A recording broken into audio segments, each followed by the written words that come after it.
Madame, Monsieur, bonsoir. Voici les titres de cette édition. Ils ont passé 22 mois en détention provisoire pour de présumées agressions sexuelles sur mineurs. La mère des 3 enfants et son concubin viennent d'être relaxés. Benoît XVI allume une controverse qui prend de l'ampleur dans les pays musulmans en faisant un lien entre violence et islam. Le pape provoque la colère dans les mosquées et dans la rue. Si vous êtes fumeur et que vous devez vous faire opérer, arrêtez le tabac 8 semaines avant. Une recommandation faite aux entretiens de Bichat pour diminuer les complications. La moitié des Français habitent dans une maison individuelle et les 3/4 rêvent de posséder leur propre toit. La multiplication des pavillons a ses partisans, mais aussi ses détracteurs. Et puis la rentrée de Pierre Arditi au Théâtre Montparnasse dans La danse de l'Albatros. Une comédie sur le temps qui passe et comment s'y faire. Une pièce écrite sur mesure pour le comédien. Commençons ce journal par l'agression de cette jeune lycéenne en Seine-et-Marne. Elle aurait été violée hier matin alors qu'elle se rendait au lycée. Le parquet a ouvert une enquête sur flagrant délit. Aucune piste n'est privilégiée. Romain Messi, Sylvain Juvenal. La route n'est qu'à quelques mètres, mais ce sentier de la forêt de Bréviande est aujourd'hui déserté. C'est ici qu'une jeune fille de 17 ans, élève en seconde au lycée Georges Sand, a été violée hier matin, à 300 mètres seulement de l'établissement. Ses camarades sont choqués. L'une d'entre elles l'a vue au bord de la route, juste après l'agression. Son pantalon était ouvert et les doigts étaient blessés, elle avait du sang et elle avait des hématomes un peu sur le visage. Et elle était désorientée, elle allait vraiment pas bien. Sam, l'une de ses amies, est allée hier soir à l'hôpital pour la réconforter. Elle est encore sous le choc, elle a des bleus partout sur le visage, elle a été coupée au niveau du cou et elle est vraiment elle est sous cachet. Selon les premiers témoignages, la jeune fille aurait été attaquée sur le sentier qu'elle empruntait par un jeune homme de forte corpulence, armé d'un cutter. Aux enquêteurs, elle a dit ne pas connaître son agresseur. Au lycée Georges Sand, une cellule d'écoute a été mise en place. Les parents d'élèves sont inquiets. Il y a un climat d'insécurité d'un seul coup. Les gens ont peur pour leurs enfants. C'est normal. Hein. Donc ils les amènent. Donc ils les amènent, moi je pense. Je pense que si vous attendez la fin des cours, vous verrez certains qui viendront les chercher aussi. Le parquet de Melun a ouvert une enquête de flagrant délit. Ce soir, la police est toujours à la recherche de l'agresseur. Après avoir passé 22 mois en détention provisoire, un couple vient d'être innocenté par le tribunal de Boulogne-sur-Mer. Avec son compagnon, la mère était jugée pour agression sexuelle sur ses 3 enfants. Cette affaire qui intervient plusieurs mois après celle d'Outreau a forcément une résonance particulière. Marianne Masse, Diane Richard. Après 23 mois de prison et 45 mois à attendre son procès, Corinne François est aujourd'hui blanchie, mais cassée. J'ai tout perdu. Je me demande comment ça va se passer maintenant. C'est vrai que j'ai ma crainte quand même, mais mon but c'est de récupérer mes enfants. Je veux mes enfants. Pour moi, on me les a pris. C'est comme si c'était un vol dans moi-même. Ses enfants, elle ne les a pas revus depuis 4 ans. Au début de l'histoire, en janvier 2003, ils sont déjà placés en famille d'accueil. Leur père, condamné pour agression sexuelle sur eux, est en prison. Corinne François refait sa vie avec un autre compagnon que les enfants accusent alors, et elle aussi, d'attouchement. Des accusations relayées par les assistantes maternelles, alors que le dossier médical est vide. Voilà. Il y avait tous les éléments dans ce dossier pour qu'aucune instruction criminelle ne soit jamais ouverte. Des éléments médicaux objectifs qui montraient que les enfants n'avaient jamais été violés. Et en dépit de tout cela, un procureur de la République qui préfère écouter les sirènes du Conseil général du Pas-de-Calais, qui vient dire on ouvre pour viol et tous ces gens-là doivent partir en détention. Dans le bureau du juge la première fois, on était coupables. On était coupables. Pour eux, c'était comme ça. On nous a dit, vous pouvez prendre 20 ans. Un juge qui rend la justice dans son bureau, des paroles qui font étrangement écho à ce que l'on a pu entendre lors du procès d'Outreau. À leur nouveau fiasco judiciaire, pour le garde des Sceaux, il est trop tôt pour tirer des conclusions. Il faut vérifier tout ce qui s'est passé. Cela dit, ça me trouble comme vous, mais permettez-moi de ne pas ajouter aujourd'hui un quelconque commentaire. Vous en voulez à quelqu'un aujourd'hui? Je vais être honnête avec vous. Les familles d'accueil, les éducateurs et à la justice, je leur en veux. Ils auraient dû un peu plus aller voir dans les profondeurs du dossier. Un peu plus nous écouter. Aujourd'hui, Corinne François n'aspire qu'à une chose, reconstruire une vie avec ses 3 enfants. Benoît XVI a allumé une controverse dans le monde musulman qui prend de l'ampleur. Je vous le disais en titre, les propos du pape tenus mardi dernier en Allemagne faisaient un lien entre violence et islam dans un contexte de discussion théologique. Mais la déclaration a pris très vite un tour politique. Les musulmans réclament des excuses. Les manifestations ont eu lieu aujourd'hui, vendredi, jour de prière. Gilles Rabine, Frédéric Faure. La réaction la plus violente aux propos du pape sur le djihad, la guerre sainte, est venue de l'Inde avec des manifestations dans les régions à forte population musulmane. Le pape de Rome a injurié notre prophète, disent les pancartes. Les paroles du pape, que la foule a brûlées en effigie, sonnent comme un appel aux croisades. Au Pakistan voisin, l'affaire est devenue politique. À l'unanimité, le Parlement a condamné les propos de Benoît XVI. La réaction la plus polémique est venue d'Iran, où le pape est accusé d'interpréter l'islam en faveur du judaïsme et du sionisme. L'un des plus célèbres prédicateurs de Téhéran s'est permis de conclure son prêche du vendredi en qualifiant le pape, je cite, de faible d'esprit. Qu'a donc dit Benoît XVI pour provoquer un tel tollé ? Avant-hier, à l'université de Ratisbonne, où il avait été professeur de théologie, le pape a longuement disserté sur le djihad, la guerre sainte, pour la dénoncer et dire qu'elle était contraire à la nature de Dieu. Un propos qui a été perçu comme un discours de combat, embarras au Vatican. Il n'était évidemment pas dans les intentions du pape de développer une étude approfondie du djihad et de la pensée musulmane, encore moins d'offenser la sensibilité des croyants musulmans. Embarras aussi des musulmans les plus modérés qui souffrent déjà de la radicalisation de l'islam. On ne peut pas juger une religion à partir de ces extrémistes, n'est-ce pas, qui ne représentent en rien la religion. Quoi qu'il en soit, le pape a fait l'unanimité de l'islam contre lui. En Égypte, au Liban, dans les Émirats, en Jordanie, à Gaza, au Maroc ou en Indonésie, les foules et les dignitaires religieux condamnent et demandent des excuses. Réaction de colère enfin en Turquie, où le pape devait se rendre en novembre prochain. Je ne vois pas l'utilité de recevoir quelqu'un qui a une telle vision de l'islam. Bref, le premier voyage de Benoît XVI hors d'Europe paraît ce soir plutôt compromis. En France, la réforme des régimes spéciaux de retraite continue d'occuper l'actualité avec ce sondage paru aujourd'hui. 59% des Français s'y disent favorables, alors que les hommes politiques de droite et de gauche prennent position et que certains syndicats évoquent le spectre d'une grève. Le débat est loin d'être clos. Séverine Lebrun, Michel Guillaume. Conducteurs de métro, agents EDF ou encore marins, ils ont suscité la polémique cette semaine. Tous partent à la retraite à 55, voire 50 ans. Des régimes spéciaux qu'une majorité de Français voudraient voir réformés. 59% y sont favorables, 32% totalement hostiles. Parmi les salariés du privé, 63% plébiscitent la réforme et même dans le secteur public, on monte à 53%. Des chiffres qui devraient conforter Nicolas Sarkozy. Hier soir encore, sur notre antenne, il réaffirmait sa volonté de réformer ces régimes. Qui osera dire aux Français que le problème ne se pose pas? Celui qui dira cela, qu'il est normal que les uns travaillent 40 ans, cotisent 40 ans, pour que les autres cotisent 37 ans et demi, celui-là ne respectera pas les Français. Des propos qui divisent la classe politique, même à gauche.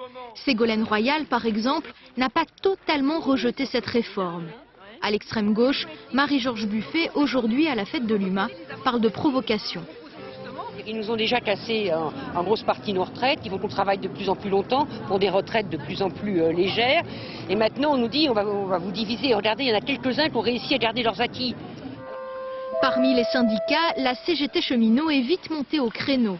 Elle menace déjà d'une grève dès le mois d'octobre, notamment pour défendre son régime de retraite.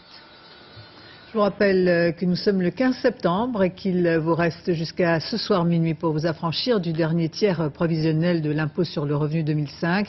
Et cette année, il n'y aura pas de délai supplémentaire.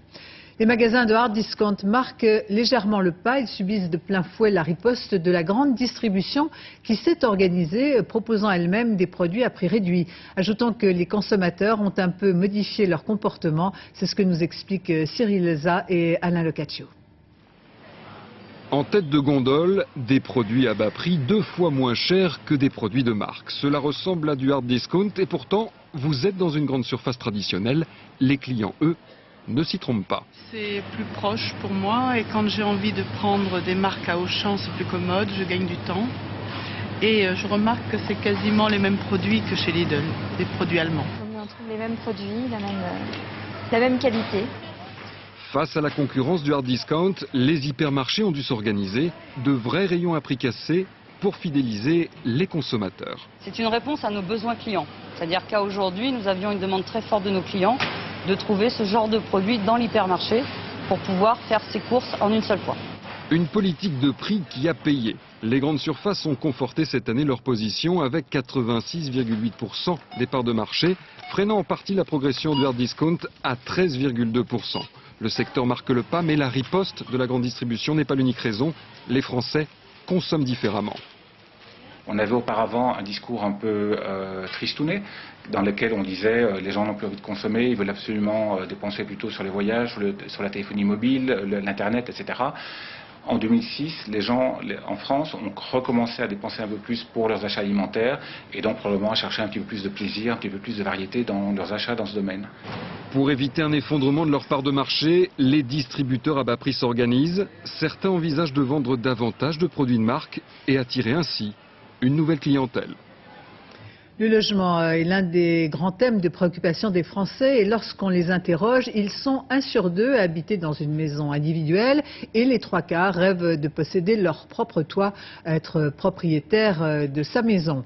Un salon de la maison neuve s'ouvre à partir d'aujourd'hui à Paris autour du thème de l'écologie, la multiplication des pavillons a ses partisans et ses détracteurs. Le pour et le contre, il y en a de trop de maisons individuelles. Daniel Wolfram, Arnaud Wurst.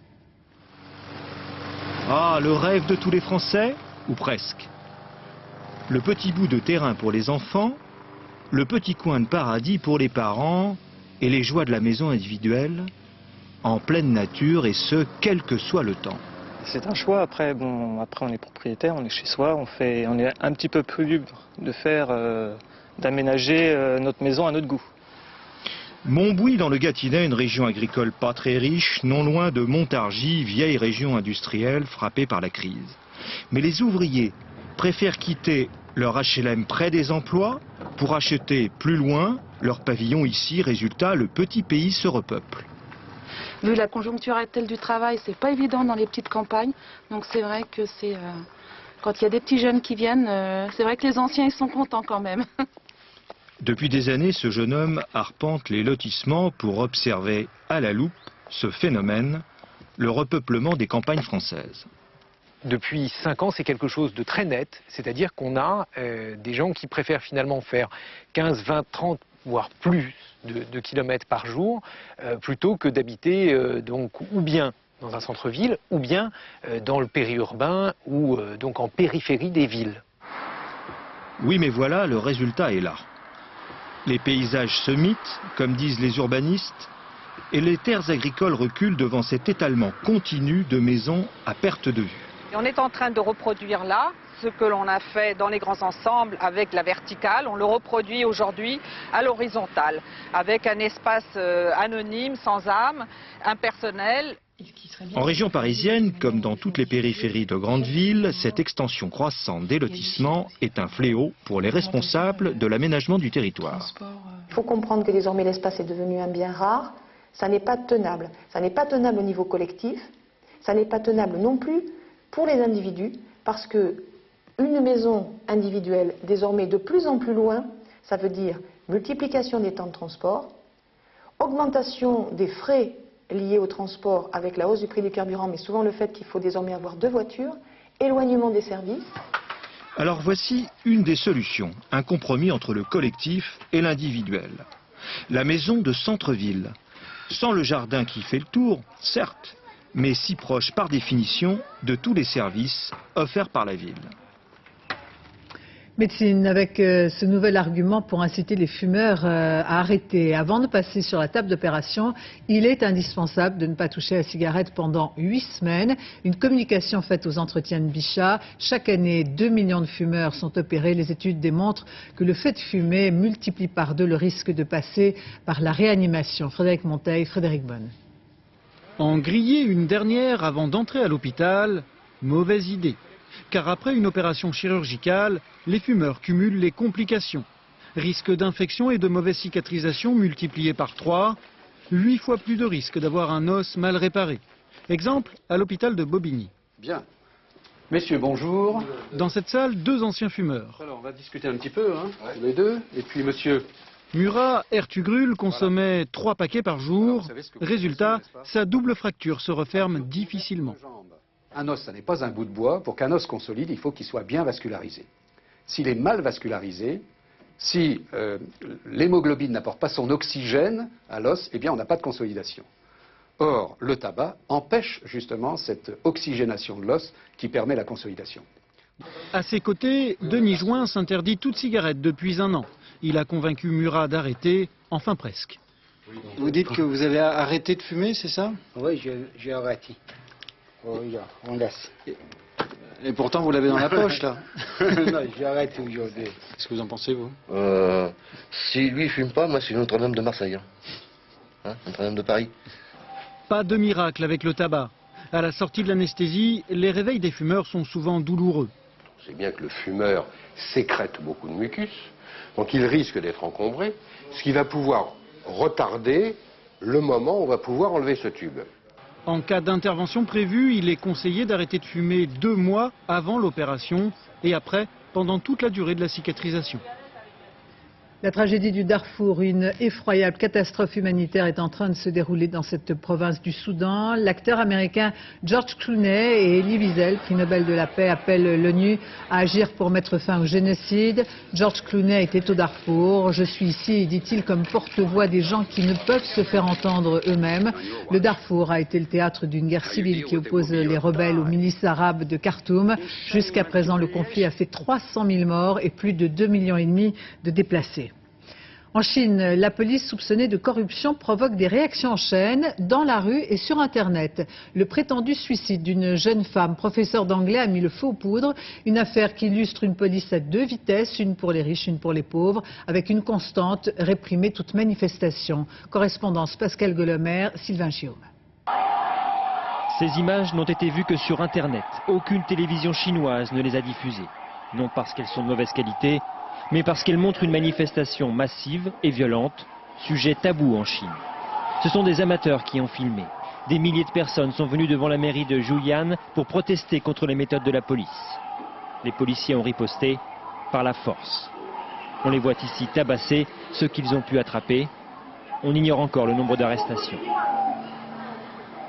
Tout a commencé le 18 août, lorsque le corps de cette jeune femme, professeure d'anglais, est retrouvé au pied de son immeuble. Suicide, conclut très vite la police. Ses élèves et ses collègues refusent la thèse officielle. Ils défilent dans la rue et ouvrent un mémorial sur Internet. Beaucoup sont persuadés que la jeune femme a été tuée par son mari, un riche entrepreneur réputé violent qui aurait payé la police pour étouffer l'affaire. À la publication du rapport final, la colère a explosé dans la rue. Une colère qui ne surprend pas cet ancien professeur de journalisme, sanctionné l'an dernier pour avoir critiqué l'absence de liberté de la presse. Il y a un problème général de confiance entre le peuple et ses gouvernants. La plupart du temps, cela ne se voit pas. Il faut des affaires comme celle-ci pour qu'on s'en rende compte. Colère des paysans contre les expropriations, comme ici près de Tianjin l'hiver dernier.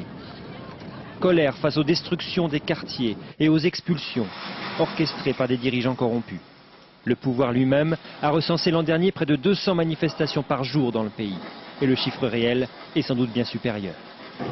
Si ces émeutes parfois violentes ne sont pas nouvelles, les Chinois sont de plus en plus nombreux à en prendre connaissance grâce à Internet. Et ce, malgré la censure officielle que le pouvoir central à Pékin veut maintenir plus que jamais. Au Japon, jour de liesse avec la première sortie en public de l'héritier du trône. C'est le premier garçon né au sein de la famille impériale depuis plus de 40 ans. L'enfant a quitté dans les bras de sa mère l'hôpital de Tokyo où il a vu le jour le 6 septembre dernier. Le vieillissement de la population en France a des répercussions jusque dans les prisons. Les détenus de plus de 60 ans sont de plus en plus nombreux. En 10 ans, leur nombre a doublé. Ils étaient un peu moins d'1 millier en 96. Ils sont plus de 2000 aujourd'hui. L'occasion de nous intéresser au centre de détention de Liancourt où les longues peines sont en majorité, certains en fin de vie. Leur prise en charge pose des problèmes sanitaires et même si les suspensions de peine pour cause de santé sont en augmentation, on meurt de plus en plus en prison. Reportage Jérôme Soulard, Frédéric Bonne. Aujourd'hui, c'est Henri qui s'occupe du casse-croûte des minous. sa seule passion. À 75 ans, il est ici un criminel ordinaire, un vieux détenu sans histoire. Liancourt, c'est la prison des papys. Souvent condamnés pour de longues peines, de vieux criminels pépères d'après les gardiens, souvent trop vieux pour être dangereux. On leur accorde donc des libertés supplémentaires, comme ces dortoirs collectifs ouverts presque toute la journée. Les bâtiments sont vieux, c'est vrai, mais les détenus sont volontaires pour Liancourt. La prison, bien sûr, est une souffrance, mais ici, on leur accorde tout de même le privilège de l'âge. J'ai vu ma mère en maison de retraite, c'était à peu près pareil. À toute heure de la journée, on peut faire ce qu'on veut. Hein. Il y en a qui jouent au ballon. Le parc est entretenu et tout. C'est ma 7e transfert que je fais. Vraiment, ici, c'est le château. Mais le château a aussi ses oubliés. Un niveau plus bas, voici le B2, le couloir des malades et des grabataires. Hémiplégique, cardiaque et cancéreux, c'est un vieux malade de 84 ans. Il est alité du matin au soir. Heureusement pour lui, il y a son jeune codétenu Jean-Pierre, 77 ans, qui s'occupe de tout. Il est totalement dépendant. Tu dors, mon papy? Hein? Tu dors, mon papy? Non. Non, ça va. Ni sortie ni activité possible pour ces grands malades. Dans une cellule de 7 mètres carrés, pas moyen d'utiliser le fauteuil. 6 ans de prison à tirer, une femme qui l'attend dehors, mais le vieil homme a peu d'espoir sur son avenir. Mon petit grand-père, là. Non, c'est vrai, hein. J'ai fait 2 fois appel, mais on ne tient pas compte de ma maladie. J'attends de partir les pieds en avant pour sortir.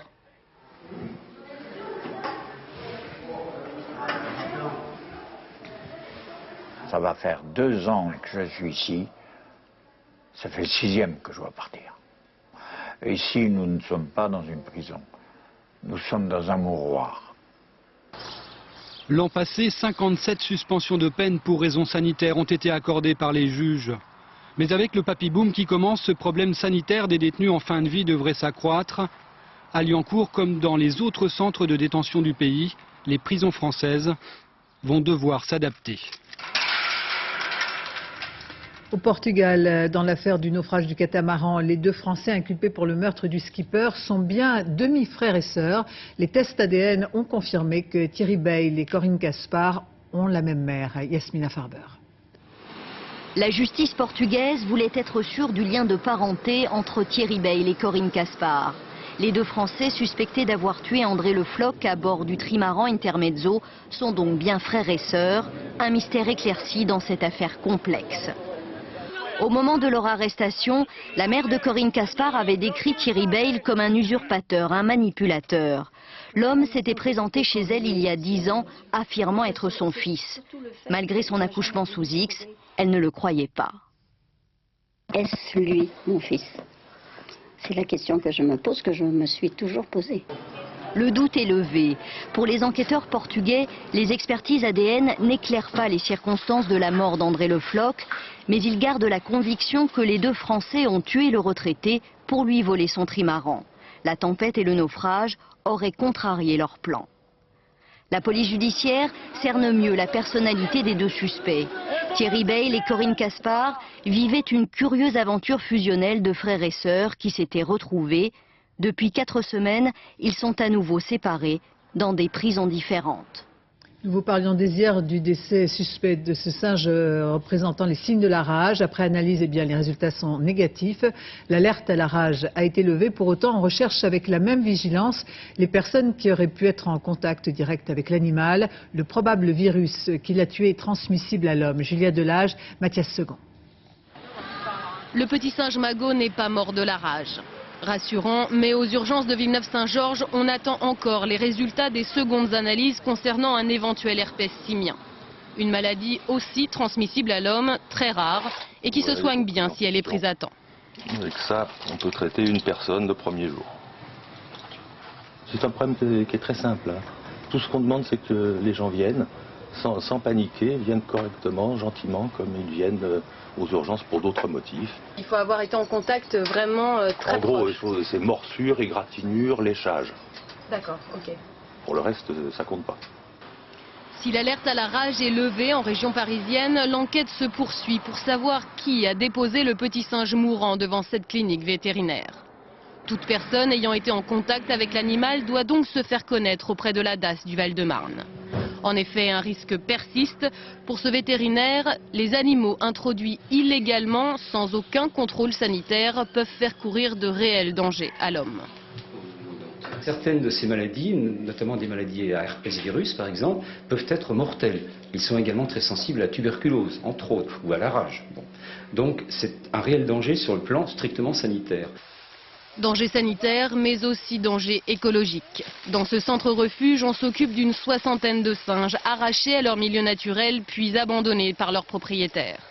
Une goutte d'eau, faute de place depuis 2002, plus de 300 animaux ont été euthanasiés. Du côté du ciel, pour ce week-end, les orages globalement ont quitté la France, mais il reste 4 départements en vigilance orange. Après le sud-est, c'est au tour du sud-ouest d'être concerné par des risques de fortes pluies. L'alerte est maintenue jusqu'à dimanche matin. Depuis hier, des trompes d'eau se sont abattues essentiellement en Corse et sur les régions du pourtour méditerranéen. Campings évacués, inondations, bilan de ces intempéries. Frédéric Reta. C'est un véritable déluge qui s'est abattu hier matin sur la partie est de l'île de Beauté. Voici ce qu'ont découvert les premiers secours venus évacuer près de 1500 vacanciers qui avaient choisi le camping pour découvrir la Corse. Tout a été noyé, le 4x4 il est sous 1 mètre d'eau, la caravane sous 30 cm, mais on est en vie. Ils ont sauvé l'essentiel et voilà. Mais pour l'instant, voilà, on attend surtout de pouvoir sortir un peu, se mettre au sec. Par endroits, la terre a dû absorber 400 litres d'eau au mètre carré. En quelques heures, c'est l'équivalent de 6 mois de précipitation qui est tombé. C'est à bord des camions de pompiers ou de l'armée que les familles ont été dirigées vers les gymnases pour y passer la nuit un peu plus au sec. Je vais commencer par les familles qui ont des enfants. Vous me dites ce qu'il vous faut, vêtements chauds ou d'été, vous me dites. Notre voiture est en camping. Dans l'eau. Fort heureusement, aucune victime n'a été signalée. Ce matin, la situation est revenue à la normale. La circulation sur les routes a été rétablie. Ce sont les agriculteurs et les viticulteurs qui semblent avoir été les plus touchés par ces violentes intempéries. Un mot de sport. Hier soir, l'Olympique de Marseille a pris une petite option pour la qualification en Coupe de l'UEFA. L'OM s'est imposé devant l'équipe tchèque de Mlada Boleslav, une victoire 1-0 grâce à ce superbe but d'Habib Mabogo. Match retour dans 15 jours en République tchèque. Les journées du patrimoine à partir de demain dans toute la France pour cette 23e édition. Des milliers de sites, de musées, de châteaux à visiter ou à découvrir. L'occasion pour certains propriétaires d'ouvrir leurs portes au public pour la toute première fois. Laurence Cuvillier, Mathias Barrois. Bonjour, bienvenue au château de la Chevalerie. Cette petite famille s'entraîne pour les journées du patrimoine. Ce château où ils habitent depuis 2 ans ouvrira pour la première fois ce week-end. Les propriétaires comptent beaucoup sur ces journées qui attirent en 2 jours 12 millions de visiteurs en France. Ça va nous aider à faire connaître tout simplement cette maison, à montrer au pouvoir public qu'elle existe et qu'elle n'est pas écroulée. Oui. N'oubliez pas cette chevalerie, c'est un élément de notre histoire. Une chevalerie pleine d'histoire et de travaux, mais rendre un monument historique habitable, ce n'est pas une mince affaire. Là c'est l'exemple typique, on a une télé qui est cassée aujourd'hui, il faut qu'on la remplace, mais on peut pas, on n'a pas d'antenne de télévision. Et comme on est inscrit à l'inventaire supplémentaire des monuments historiques, on peut pas mettre une antenne n'importe où, n'importe comment, ça fait pas 18e siècle. Simplement inscrite sur l'inventaire supplémentaire, la chevalerie n'est donc pas classée monument historique. La France compte un peu plus de 14 000 monuments classés et le double d'inscrits. Un monument inscrit est considéré comme moins exceptionnel qu'un classé, mais il est lui aussi protégé par les pouvoirs publics. L'inscription est moins contraignante que le classement. En ce qui concerne les travaux, par exemple, c'est la famille Maison et non l'État qui a choisi son architecte. Si tu vas bien, on va faire le plus long cette semaine. 2 ans après le début des travaux, les lieux sont habitables. Ils seront même désormais visitables. Le début d'une nouvelle aventure pour la famille Maison. Et France Télévisions s'associe à ces journées européennes du patrimoine en ouvrant ses coulisses aux téléspectateurs. La rentrée de Pierre Arditi au théâtre dans La danse de l'Albatros, une comédie sur le temps qui passe et comment s'y faire. Une pièce écrite sur mesure pour le comédien Sophie Jouve, Philippe Jasselin. Jean-Michel! Pour Pierre Arditi, c'est ça aussi le théâtre. Retrouver les copains pour jouer avec gourmandise et rire, comme dans une cour de récréation. En fait, on fait une italienne pour voir si on y reste. Parce qu'en ce moment, on a des fous rires, on n'arrive pas à les contenir. Donc c'est emmerdant. Il faut quand même qu'on soit sérieux et on y arrive moyennement. J'étais déchiré quand elle est partie. Non. Bon, je sens encore mieux que toi ce que j'ai ressenti. Oui, non, bien sûr. Enfin, ça n'est pas le fait qu'elle te quitte pour un autre homme qui t'a déchiré, comme tu dis. Ça n'est pas vrai. C'est quoi alors? C'est qu'elle te quitte pour un Suisse allemand.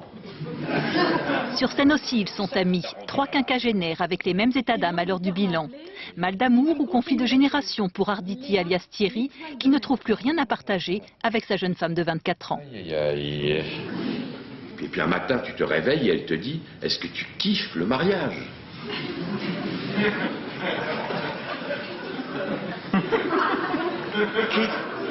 Qui?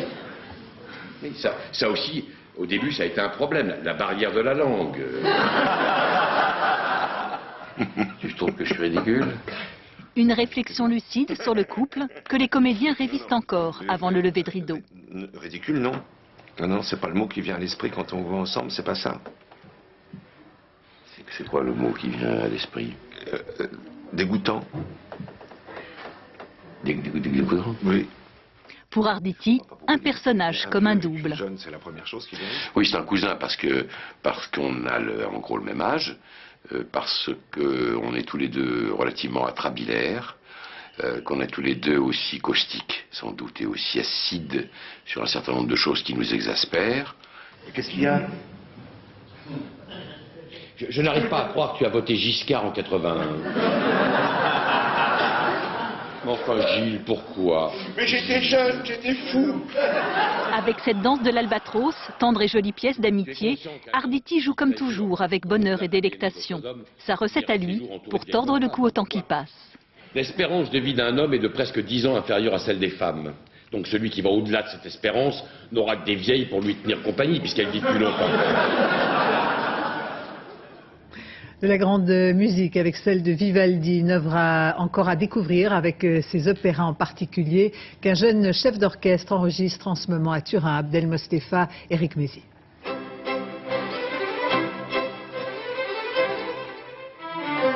Dans les salles de spectacle du monde entier, dans les ascenseurs, les parkings, sur les répondeurs, ceux qu'on peut l'entendre Vivaldi. Avec cette impression de le connaître sur le bout des doigts, alors qu'en fait, en 63 printemps, il a composé une œuvre monumentale, éclipsée par ses célébrissimes concertos. On a d'abord redécouvert Vivaldi par sa musique instrumentale, et c'est une musique tellement merveilleuse et universelle que le temps de la lire et d'en profiter, des dizaines d'années se sont passées avant qu'on se dise mais tiens, mais il y a aussi des dizaines d'opéras du même bonhomme. Derrière la façade de la Bibliothèque nationale de Turin, un trésor, arrivé là presque par hasard, s'offre au regard du chef et de son premier violon. T'as un gars qui est complètement allumé, qui était là à la bougie tout. Quelques 450 œuvres manuscrites. Certaines n'avaient pas été jouées depuis le XVIIIe siècle, d'autres étaient passées inaperçues jusqu'à ce qu'un musicologue convainque la maison de disques Naïve de les enregistrer.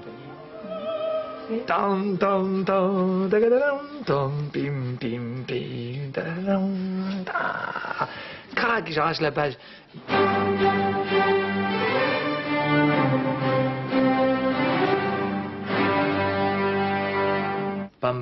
Et voilà Orlando Furioso ou Griselda, autant d'opéras qui reprennent vie. C'est toutes ces émotions qui sont tellement anciennes, qui ont des centaines d'années, et hop, ça redevient contemporain. C'est comme une fleur qui se serait desséchée pendant 200 ans, puis on lui remet, et ça refleurit. Il y a quelque chose d'assez bouleversant.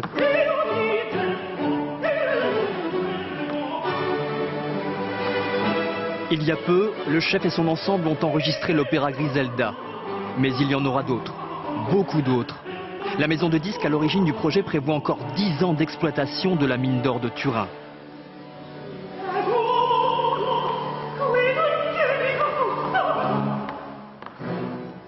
Ainsi se termine ce journal. Je vous remercie de votre attention. Tout de suite, la météo Nathalie Rouet, suivie du point route Valérie Maurice, 20h50 homicide. Quant à moi, j'aurai le plaisir de vous retrouver bien sûr demain dès 13h. Excellente fin de soirée sur France 2.